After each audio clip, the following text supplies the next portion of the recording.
I was flying to Minnesota a while back, and I was sitting next to a brain surgeon on the airplane. I don't know how it happens. Every time I fly, I get to sit next to a doctor. I think the airlines plan it. So I asked this guy, so what do you do? He says, I'm a neurosurgeon. I'm like, oh no, here we go. And he says to me, what do you do? I said, I'm an herbalist. And he says, well, tell me a little bit about herbs. So I started telling him about this. I said, well, this is fairly new. It just came out, and it does this stuff, and it puts beta-glucans into the body. He goes, beta-glucans, really? And he got all excited about that because he understood what beta-glucans do. Here's what they do. Beta-glucans build your immune system. Beta-glucans stimulate these things inside your body called macrophages. Macrophages are responsible for keeping you healthy. Macrophages, that's what it actually looks like. These things clean your system. They keep the bad bugs out of your system. And they're also very good for helping to get rid of toxins. So your macrophages actually keep you healthy. So when you start taking this, you're putting more beta-glucans into your system. You're putting these macrophages are getting more active, and they're keeping you very, very healthy. But in Japan, they do things a lot differently than we do here in the United States. In Japan and a lot of your countries, they've got herbs at the top of the list, and they got drugs and chemotherapy at the bottom of the list. As a matter of fact, the Chinese have documentation on mushrooms going back over 4,000 years. The Chinese have documentation on herbs and herbal medicine going back 5,000 years. Some of their writings predate the Bible. Imagine that.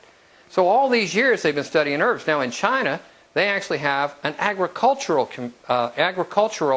economy. Do you know what kind of economy we now have in the United States? Fast food. That's close, but not exactly. That's close. Huh?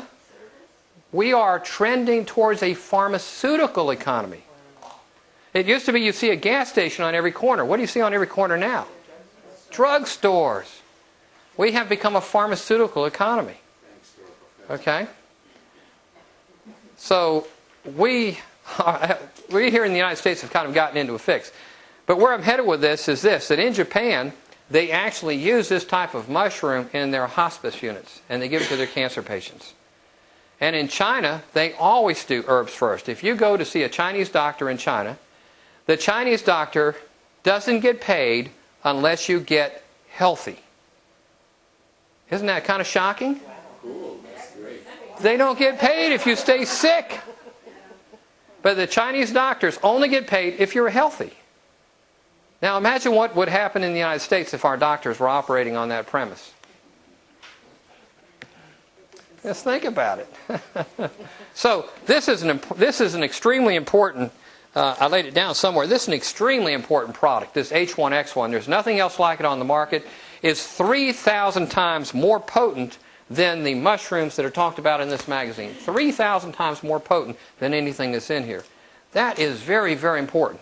And it's something you can take on a daily basis and it'll keep you healthy. Imagine this. You can take something on a daily basis and you don't have to worry about getting a cold, a flu, or any of that stuff.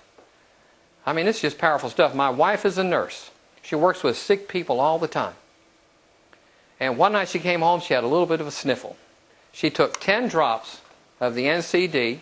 She took 10 drops of the H1X1. She woke up the next morning, no sniffle. That's pretty powerful. There's some of the studies on it. There's a little bit more about what it does, and this information we're going to make available to you.